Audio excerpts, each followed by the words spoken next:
Okay, let's jump right into this explainer. We're going to completely demystify the hidden anatomy of the subtle body and actually map out the ancient historical guidebooks of Hatha Yoga. We so often think of yoga as just physical postures, right? But there is this entirely invisible, beautifully structured internal universe that these ancient practitioners were actually trying to navigate. To keep this pretty complex system clear, we're going to look at it like a map. We've got 5 stops today. First, the pranic body explained. Second, energy highways, known as the nadis.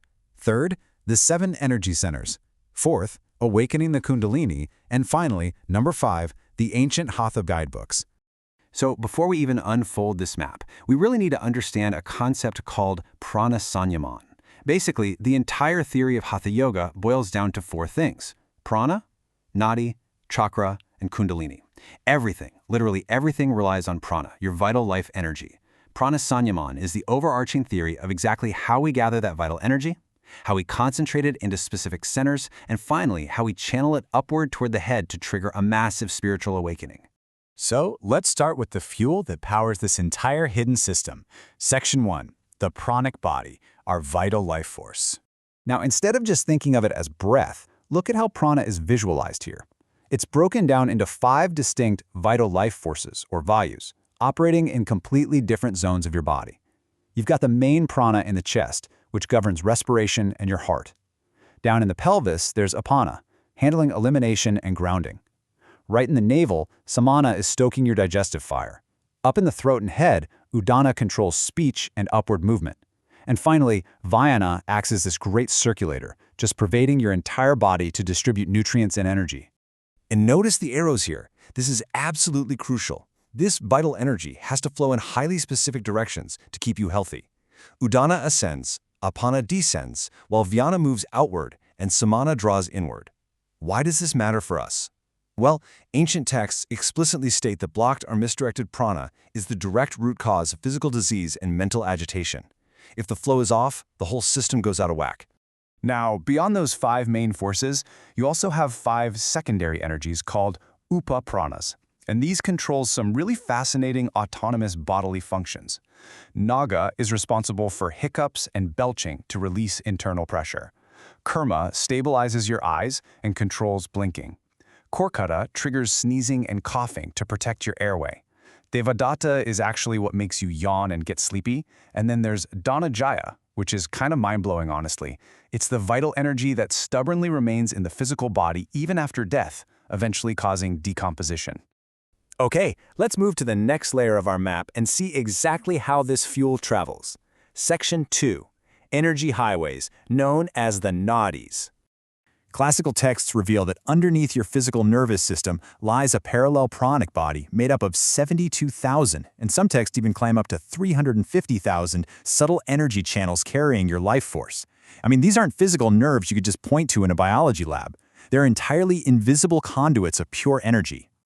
But out of those tens of thousands of channels, the goal of yoga is really about mastering just a few. Let's look at the 2 main crisscrossing ones.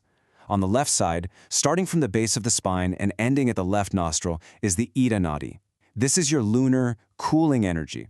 It's linked to your right brain hemisphere, promoting introversion and calmness. Too much of this, and you're going to feel lethargic. On the flip side, the Pingala Nadi ends at the right nostril. This is your solar, heating energy, links to your left brain hemisphere, driving logic and action. If this one is dominant, you feel super restless. So true yogic harmony is all about balancing these 2 opposing forces.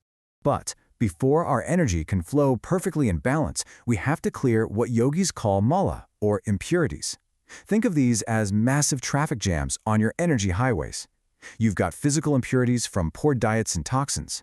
You have mental impurities caused by severe stress, anger, and sensory overload. And finally, energetic impurities, which often just show up as irregular, shallow breathing. Cleansing all 3 of these layers is an absolute must.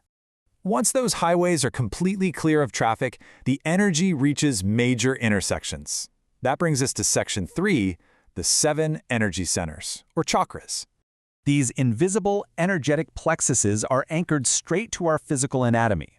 They run right up the central channel, known as the sushumna, which sits directly in the middle of those left and right channels we were just talking about. They start all the way down at the root of the spine and stack vertically right up to the crown of your head. Notice how these centers basically build into an evolutionary ladder of human consciousness. Each intersection serves a profound psycho-energetic purpose. At the very base, the Muladhara, or root chakra, is tied to the earth element and our most primal survival instincts. As energy moves up to Swadhisthana, it touches water and creativity. Manipura at the navel is pure fire and willpower. Anahata at the heart introduces air and deep compassion. Vishuddha at the throat governs truth and the ether. Ajna, the third eye, brings light and profound intuition. And finally, Sahasrara at the crown represents ultimate consciousness, enlightenment, and true liberation. With a perfectly balanced map and cleared intersections, we finally reach the ultimate destination of this ancient practice. Section 4. Awakening the Kundalini. This is what everything we've talked about leads to. Kundalini is described as a coiled, dormant serpent of sheer spiritual energy, resting quietly at the base of your spine in the Muladhara chakra. The entire point of Hatha Yoga's physical postures, breathing, and cleansing isn't just to get flexible, It's a highly systematic path to safely wake this serpent up.